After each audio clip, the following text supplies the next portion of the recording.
Hey, it's Tia again. Thank you for being here. In this video, I'm going to share about our workshops and how we teach compassion. So it's a big question, right? How do we teach something like compassion?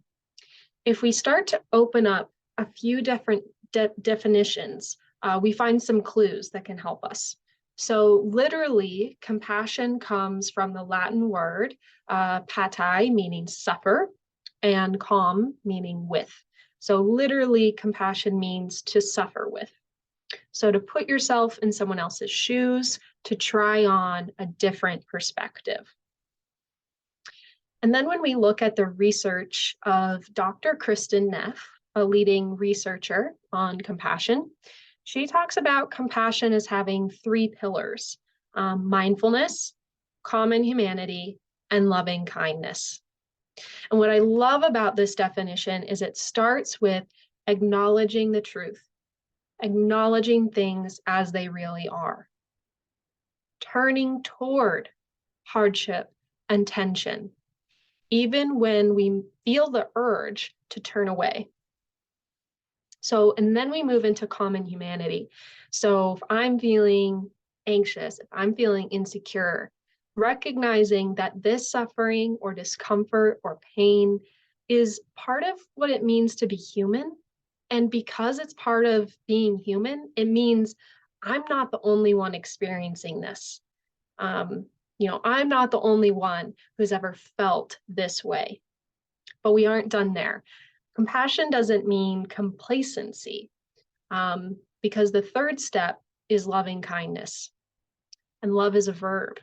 We can show our love through our thoughts, our words, and our actions, through showing up, through being there. So we're moving from noticing tension or hardship, uniting through it, recognizing that we're not alone in what we're experiencing, and then actually doing something about it to improve how we're feeling, how others are feeling, or the conditions that we're finding ourselves in. Because if we go back again to that common humanity piece, we are all connected. And when you are closer to thriving, I am closer to thriving. So then there's our definition of compassion, which is mindful support, relief, and genuine human kindness for others, ourselves, and the earth. This next layer gets us thinking about compassion as part of an ecosystem, as part of an ecosystem. And that the earth is the foundation of that ecosystem. It's a powerful force in the world, and it's a place where we can learn. It's a place where we can be humble. So compassion is incomplete if we forget about our sacred relationship with the earth and the place that we live.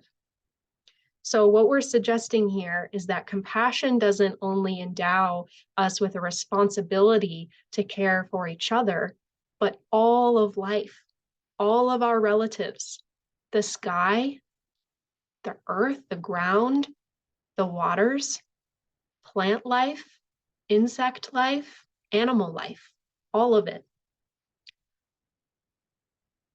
So in our workshops, we are leading mindfulness and meditation exercises. Those might be mindful movement where, we're reaching our hands up, we're leading stretching, we're doing body scans. We may be giving ourselves hugs, right? Like all of these simple, small ways that we can come into the present moment and take care of our nervous systems, which often in this world are so activated and are so reactive that we can't even slow down to actually acknowledge what is right in front of us in this moment. We're education-based, so that means we're also reading books, telling stories, and reading poems that expose us to different ways of thinking, expose us to human diversity, to life's diversity, and again, get us in someone else's shoes.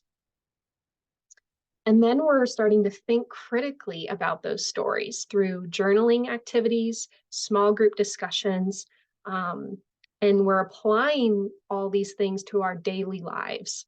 Um, and questions we might ask are, what does kindness mean to you? What does empathy mean to you? Tell me about a time someone was really kind to you. Tell me about a time you did something for someone else.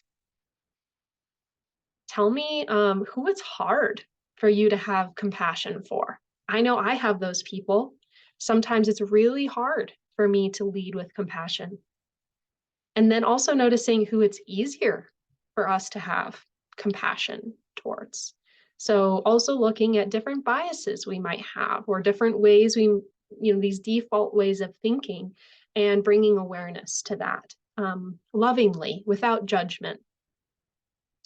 And then we're taking all of this awesome material and we're processing it through art. So through drawing, painting, collage, creative writing, because that spark of creativity can help those lessons really become real and stick with us for long periods of time.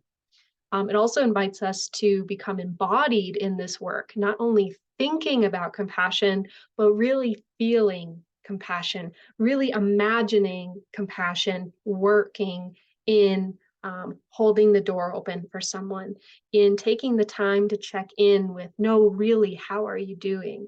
In voting, in participating in community-wide issues and using your voice in a courageous and compassionate way, right? So we're really trying to spark action through this loving foundation, which is such a sustainable place to move from, right?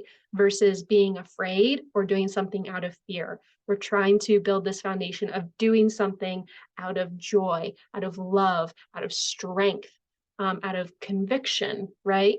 And care for each other, ourselves, and our entire planet. To close out this section, I'm going to read you a poem written by teens at Big Sky Youth Empowerment.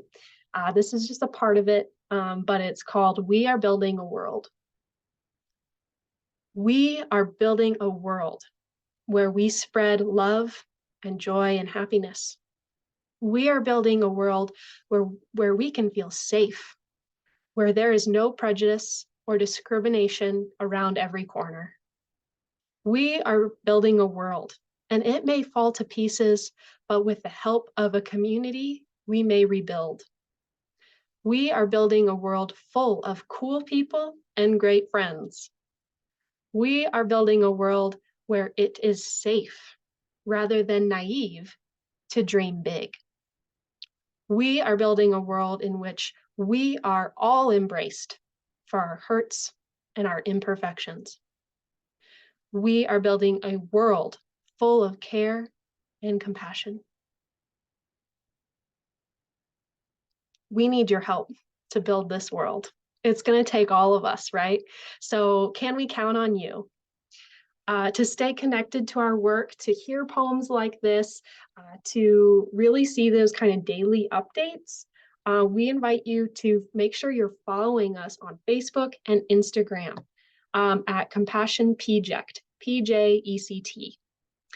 We post updates there several times per week. So give us a follow, send us a message, let us know why this work matters to you so that we can continue to build this momentum and get the word out there.